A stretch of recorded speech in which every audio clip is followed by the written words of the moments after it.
चलिए शुरू करते हैं। आज हम करेंगे भारतीय अर्थव्यवस्था।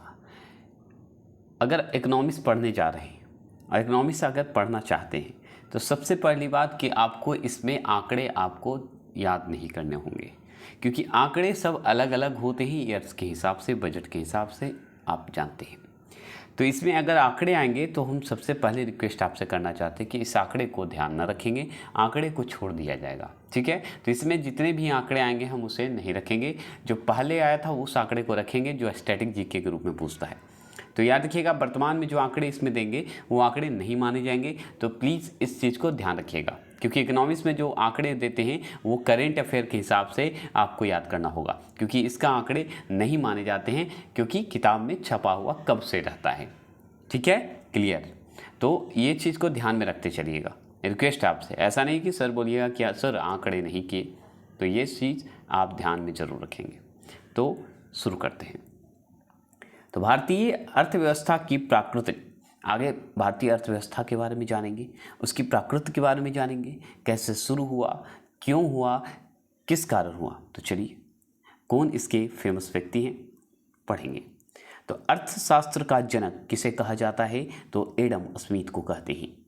तो अर्थशास्त्र का जनक किसे कहेंगे? एडम स्मिथ को। और अर्थशास्त्र में बाजार से क्या अभिप्राय है, मतलब बाजार का मतलब क्या होता है? तो प्रतियोगिता की उपस्थिति, मतलब प्रतियोगिता की उपस्थिति। आप अच्छे से समझ सकते हैं कि अर्थव्यवस्था में जो है बाजार का मतलब ही होता है कि प्रतियोगिता की उपस्थिति होगी, मतलब कंपटीशन होंगे, मार्केट खुलेंगे, नए प्रकार के बाजार खुलेंगे, तो अलग अलग इकोनॉमिक क्षेत्र में अलग अलग जो है प्रतियोगिता होता है।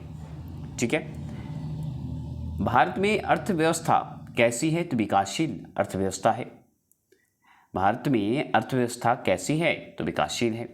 भारत में आर्थिक सर्वेक्षण प्रत्येक वर्ष सरकारी तौर पर प्रकाशित किया जाता है। तो भारत सरकार के वित्त मंत्री द्वारा ये प्रकाशित करते हैं, ये हम लोग सब अच्छे से जानते हैं। तो हम भारत सरकार के वित्त मंत्री जो होता है वो करता है प्रत्येक वर्ष आर्थिक सर्वेक्षण, प्रत्येक वर्ष तैयार करता है और वही बताता भी है। आर्थिक विकास के दृष्टिकोण से भारत की गिनती होती है तो विकासशील राष्ट्र के रूप में होता है। तो आर्थिक विकास के दृष्टिकोण से अगर हमारा भारत का अगर पूछे कि गिनती कैसे होती है, तो विकासशील राष्ट्र के रूप में होता है। किसी अर्थव्यवस्था में क्षेत्रों को सार्वजनिक और निजी में किस आधार पर वर्गीकृत किया जाता है? तो उद्यमों का स्वामित्व के कारण किया जाता है। तो उद्यमों का स्वामित्व के द्वारा किया जाता है। ठीक है, ये भी सवाल आपसे हूबहू पूछेगा। अब जैसे इसमें देखिए, वर्तमान में भारत के आर्थिक विकास में किसको अधिक से अधिक महत्व मिला है? तो निजी क्षेत्र को अधिक से अधिक मिला है। इस पर थोड़ा सा ध्यान से आप देखिएगा, क्योंकि निजी क्षेत्र पर ज़्यादा ध्यान दिया गया है। तो अगर वर्तमान में पूछे आपसे कि भारत में आर्थिक विकास को जो है, विकास जो होते हैं, विकास में सब अधिक से अधिक किस पे महत्व दिया? निजी क्षेत्र पे, छोटे छोटे क्षेत्र पे, छोटे छोटे उद्योग पे। ये एकदम दिमाग में छाप लीजिए, क्योंकि क्वेश्चन बनेगा। गांधीवादी अर्थव्यवस्था किस सिद्धांत पर आधारित है? तो ग्रामीण सहकारिता पे आधारित है, क्योंकि ये पूछता है, गांधी जी का विचार शुरू से रहा है कि ग्रामीण क्षेत्र को ज़्यादा विकसित करें। तो गांधीवादी अर्थव्यवस्था का सिद्धांत जो है, अर्थव्यवस्था जो है किस सिद्धांत पे दिए थे? तो ग्रामीण सहकारिता के रूप में दिए थे। भारत की अर्थव्यवस्था को सबसे अच्छे ढंग से किन शब्दों में व्यक्त किया जा सकता है? तो मिश्रित अर्थव्यवस्था के रूप में व्यक्त कर सकते हैं। तो हमारा भारत जो है मिश्रित अर्थव्यवस्था के रूप में जाना जाता है। मिश्रित अर्थव्यवस्था का मतलब क्या होता है, क्या अभिप्राय होता है? तो सरकारी एवं निजी क्षेत्र की सह अस्तित्व होते हैं। तो मतलब सरकारी और निजी क्षेत्र का सहयोग होता है, दोनों मिलकर काम करते हैं, उसे मिश्रित अर्थव्यवस्था कहते हैं। अभिप्राय यही होता है, मतलब यही होता है। विकासशील राष्ट्रों ने विकास के लिए किस मॉडल पर आधारित आयोजन के माध्यम से आर्थिक विकास का प्रयास किया है? तो हेराल्ड डोमर मॉडल, जो कि प्रथम पंचवर्षीय योजना के तहत किया गया था, है ना। तो पूछता है कि प्रथम पंचवर्षीय योजना किस मॉडल पे है? तो हेराल्ड डोमर मॉडल। अगर मेरा पंचवर्षीय योजना देखोगे तो आप जरूर समझ जाइएगा। तो विकासशील राष्ट्रों ने विकास के लिए किस मॉडल पर आधारित जो है आयोजना के माध्यम से आर्थिक विकास का प्रयास किया? तो हेराल्ड डोमर मॉडल पे किया। किस राष्ट्र में विकास हो रहा है, किस राष्ट्र में विकास हो रहा है या नहीं, इस तथ्य के अन्वेषण का पारंपरिक आधार क्या है? तो सकल घरेलू उत्पाद की समृद्धि होती है। तो सकल घरेलू जीडीपी कहते हैं उसे, याद रख सकते हैं। आदत हो गया थोड़ा, याद रखिए, नहीं ज़्यादा बोलना चाहिए था, लेकिन सॉरी, क्षमा, कोशिश कर रहा हूँ कि नहीं बोलूँ ये वर्ड, क्योंकि आप लोग भी इरिटेट हो जाएंगे ना। 1960 से 1970 के दशक में आर्थिक विकास के संकेतक के रूप में किसका प्रयोग किया जाता है? तो सकल घरेलू उत्पाद का प्रयोग करते हैं। तो अगर पूछेगा कि 1960 से 70 के दशक में जो है आर्थिक विकास का संकेतक रूप अगर आपसे पूछे तो सकल घरेलू उत्पाद एकदम बोल देना है और लिख देना है, टिक आउट कर देना है। भारतीय अर्थव्यवस्था का कौन सा क्षेत्र सकल राष्ट्रीय उत्पादन में सबसे अधिक योगदान करता है? तो तृतीय क्षेत्र में सबसे ज़्यादा योगदान करता है सकल राष्ट्रीय उत्पादन में। ठीक है, भारतीय अर्थव्यवस्था। विश्व की अर्थव्यवस्था में भारतीय अर्थव्यवस्था कौन सा स्थान है? तो 6वां स्थान है। विश्व वर्ल्ड इकोनॉमी में अगर देखा जाए तो भारतीय जो अर्थव्यवस्था है वो 6ठे स्थान पे रहता है। भारत की कुल जो है श्रम शक्ति का लगभग कितना भाग कृषि में लगा हुआ है? तो 52%। तो इसको मैं बता दूं कि वर्तमान के हिसाब से आंकड़े चेंज होते रहते हैं, तो ये चीज़ को ध्यान रखना होगा, आपसे रिक्वेस्ट है। तो आंकड़े पे टिप्पणी ना करेंगे, क्योंकि मैं बोल चुका हूं शुरू में कि आंकड़े का टिप्पणी चेंज होते रहता है, उस हिसाब से याद रखिएगा। तो आंकड़े को हम ज़्यादा फोकस नहीं करेंगे। ठीक है, 52% ये सही है कि मतलब कृषि होते हैं। भारत में अधिकतर बेरोजगारी जो है संरचनात्मक है। तो भारत में अधिकतर बेरोजगारी संरचनात्मक है। भारत में बेरोजगारी के आंकड़े एकत्रित एवं प्रकाशित करता कौन है? तो NSSO करता है। तो अगर आपसे बोल दे कि भारत में बेरोजगारी के आंकड़े जो है एकीकृत या प्रकाशित करने का किसे जाता है? तो NSSO को जाता है। भारत में कृषि में मूलतः किस प्रकार की बेरोजगारी की प्रधानता देखने को मिलती है? तो अदृश्य बेरोजगारी देखने को मिलती है। दिखेगा नहीं बेरोजगारी, अदृश्य होगा। भारत में ग्रामीण क्षेत्रों में कौन सी बेरोजगारी सर्वाधिक पाई जाती है?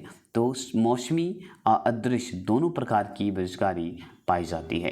तो भारत में ग्रामीण क्षेत्रों में अगर बेरोजगारी पूछे सर्वाधिक पाई जाएगी तो मौसमी और अदृश्य दोनों बेरोजगारी पाई जाएगी।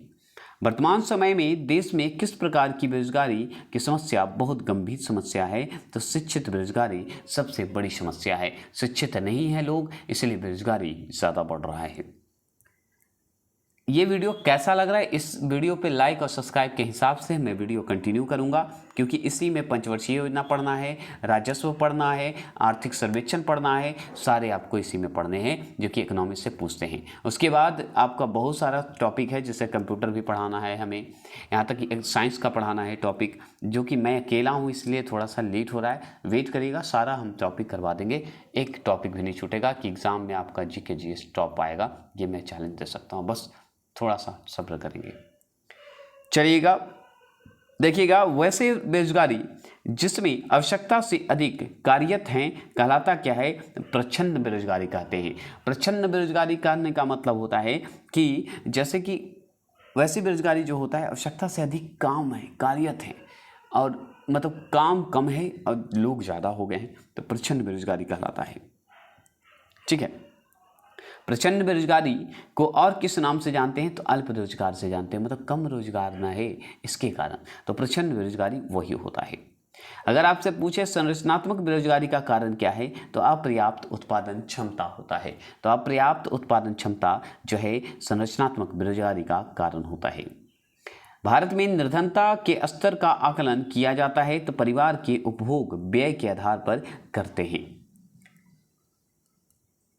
किस राज्य को अत्यधिक कुपोषण के कारण भारत का इथोपिया कहा जाता है? तो मध्य प्रदेश को कहा जाता है। तो भारत का इथोपिया जो है किसे कहते हैं? तो मध्य प्रदेश को कहते हैं, याद रखिएगा।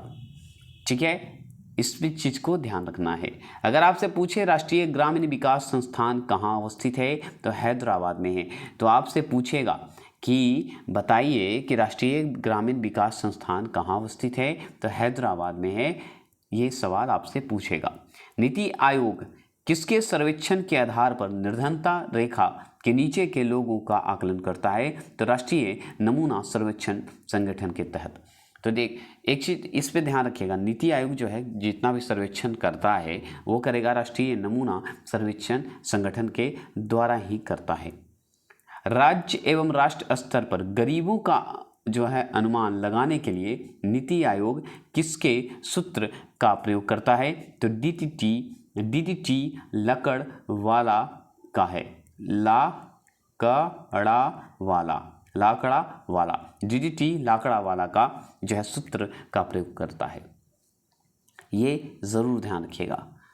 घरेलू अर्थ जो व्यवस्था का वैश्विक अर्थव्यवस्था के साथ एकीकरण को कहा जाता है वैश्वीकरण। देखिए, घरेलू अर्थव्यवस्था जो होते हैं जिसे निजी हम कहते हैं, और एक वैश्विक अर्थव्यवस्था होता है जिसको मिलाने से, दोनों साथ होने से एकीकरण हो जाते हैं, उसे वैश्वीकरण कहलाएगा। ठीक है। अगर आपसे पूछे अंत्योदय कार्यक्रम का उद्देश्य क्या था, तो गरीबों में सबसे अधिक गरीब का मदद करना ही अंत्योदय कार्यक्रम का उद्देश्य था। भारत में विश्व के कुल निर्धन आबादी का कितना हिस्सा जो है पाई जाती है, 26%। तो इसलिए याद रखिएगा, आंकड़े हमेशा चेंज होते रहते हैं। तो याद रखिएगा कि इस बुक के हिसाब से अभी पूछ रहा है 26% हैं, अभी तो बढ़ गए हैं।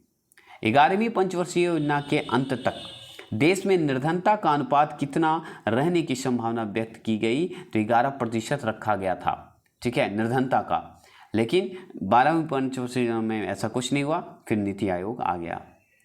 भारत में निर्धनता का सर्वाधिक प्रकोप वाला राज्य कौन है, छत्तीसगढ़ है, अभी भी है। एमआरपी आधारित आंकड़ों के अनुसार वर्तमान में भारत की निर्धनता प्रतिशत जो है 21.8% है। देखिए, कहीं कहीं 21.9% देता है, ये ध्यान रखिएगा, इस पे ध्यान रखना होगा आपको। तो आंकड़े मैंने बोल चुका हूँ पहले, आंकड़े अलग अलग होंगे। ये बुक है, किताब है, तो बहुत पुरानी किताब भी हो सकते हैं, और नए किताब लेते हुए भी इसके आंकड़े पूरे क्लियर नहीं कर सकता, क्योंकि ये करंट अफेयर में आ सकता है, आंकड़े चेंज होते रहते हैं। वर्ल्ड डेवलपमेंट रिपोर्ट विकास वार्षिक प्रकाशन जो है IBRD या विश्व बैंक का होता है। तो वर्ल्ड डेवलपमेंट रिपोर्ट किसका वार्षिक प्रकाशन करता है, तो विश्व बैंक या IBRD, जो कि IBRD बोलिए या विश्व बैंक, एक ही है दोनों, याद रखिएगा। ठीक है, याद रख सकते हैं। मानव विकास सूचांक जिसे HDI किस अर्थशास्त्री की देन है, तो महबूब उल हक का देन है। तो मानव विकास सूचांक जो जिसे हम बोलते हैं HDI, उसका जो है किस अर्थशास्त्री का है, तो याद रखने वाली बात है कि महबूब उल हक का है, वही दिए थे।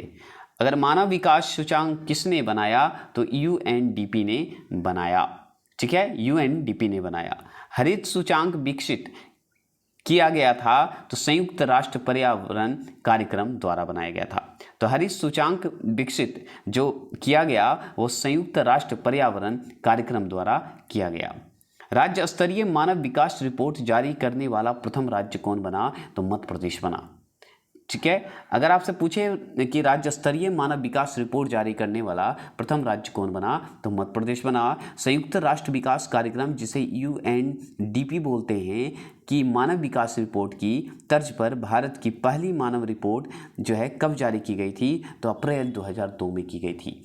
तो आपसे पूछेगा कि अप्रैल 2002 में क्या हुआ, तो संयुक्त राष्ट्र विकास कार्यक्रम द्वारा, जिसे शॉर्ट फॉर्म में UNDP बोलते हैं, के द्वारा क्या हुआ कि मानव विकास रिपोर्ट तर्ज पर जो है भारत की पहली मानव विकास रिपोर्ट दर्ज हुई थी।